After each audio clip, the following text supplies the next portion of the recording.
Hello ratbags, it's Jade. Welcome to a special survival show. Today we're taking a look at Stranded Deep finally adding co-op. Yes, a couple weeks ago, in fact a couple months ago now, I told you guys that this was getting tested on the Xbox Insider program, where it looks like it's now working and it's going to be available for everyone tomorrow, the 28th of September.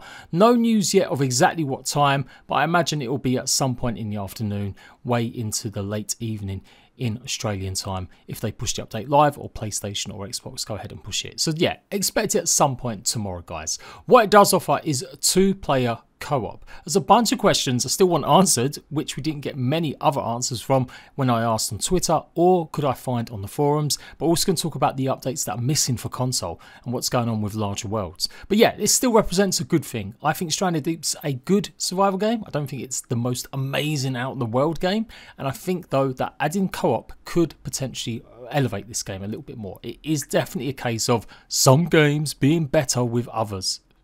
So if you like survival games, subscribe. If you don't like survival games and you're just watching this for some random reason, see you later.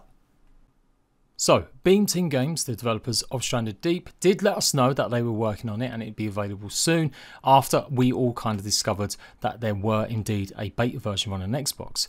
But we still don't exactly know how it's all going to work, other than that you will be able to just join up with a friend in a world already created by the looks of things on Xbox, PlayStation and PC. Unfortunately, it doesn't look like this update is hitting the Nintendo Switch just yet. Bearing in mind the Switch version has only just come out, I kind of expect that. But it does look like you will be able to survive and thrive together. You will be getting separate helicopters, rotary copters, whatever they're called, and you will be able to escape on the plane together. Spoilers, that's the end of the game, but it shows it in the trailer anyway. But yeah, it would have been nice to know some of the limitations. Is there going to be a tether? Are we going to have to stay close to each other? Are we going to be able to go explore the whole map separately from each other? They have listed on the forums that there will be some patch notes incoming within the next few hours, so I will cover this tomorrow if I do get a chance to take a look at the multiplayer with hopefully some of you ratbags, or if I just include it in a average survival show in the next few days. So it's good stuff. As I said, I think this game should have always had it, and it was something they spoke about for years, but they didn't really fully commit to it, even on PC, where you only had kind of cross-play or couch co-op cross-play thingamajig going on. But there is no actual full cross-play. You will not be able to play with Xbox and PlayStation friends. It's strictly for the system that you're on.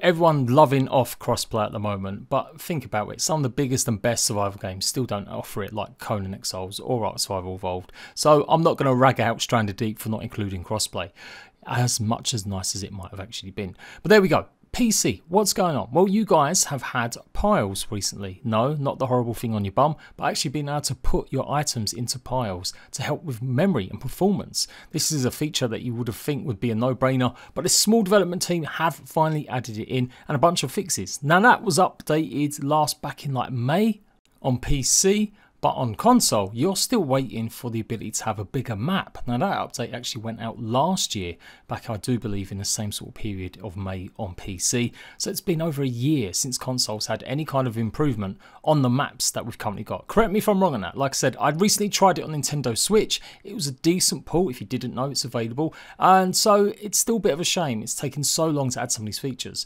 Maybe they needed to make these performance gains before it could release on Xbox and PlayStation. But yeah, PC do have bigger maps, bigger worlds to add a little bit more variety to the experience. So effectively, you're like 2 updates and over a year behind in terms of content. Now, console has had some hotfixes. They added the ability to have shelving on your raft, I think like last November, December time, or maybe it was a bit sooner than that, but I don't think so. Basically, Stranded Deep ain't really that great at getting these updates out. They are a small studio, but I don't think that's necessarily always protection, considering they've now ported the game across to multiple devices, and they've made a bunch of money out of this. Like, this game's been in early access a while, but they have sold a few million copies at least. It was obviously a huge deal because it was on PlayStation Plus as well. So I do kind of get the idea that a game, a small indie one that doesn't cost that much, you can't expect too much. But I still feel like they could be a bit more communicative. They're not very vocal on social media. They have been a bit more on Stranded Deep forums because they've got a new moderator. Claire seems to have been working for them for a little while now. She seems to be a bit more on the ball. But if you're somehow watching this, Beam Team, and I've said it before, please try and do a better job. You can showcase so much more from your community, the builds, experiences on social media, rather than just the most basic general stuff. Because you may want to make a game in the future, and wouldn't it be better if you had a community behind you, because you're quite proud of what they show and do. Whereas we don't really get that with Stranded Deep. We barely get any update news. And when we do, it's kind of dropped at the last minute. I guess that stops hype building up and being problems or issues with delays. But yeah, I would still like just a bit more communication and open up yourself a little bit more to community. Get your community manager to actually do some community stuff. Just a little gripe of mine, just a little gripe of mine. So yeah, when we get news about them bigger worlds coming to console, if they ever do, and anything else, I'll let you know. Remember, Stranded Deep is still technically in early access on PC. It's only like 11 quid. So yeah, I'm sure there's still going to be some stuff to come, but don't ever expect it to hit console relatively soon. There will be some sort of hotfixes going alongside this update, but as I said, the patch notes haven't been released yet, and it does say fixes. It doesn't say any additions. So I'm pretty sure I've got Stranded Deep on PlayStation. I think I've got on the Xbox possibly too, and of course on PC. So maybe we'll give it a go. If you see me streaming tomorrow, maybe you can come and join me and show me how to survive and shake my coconuts.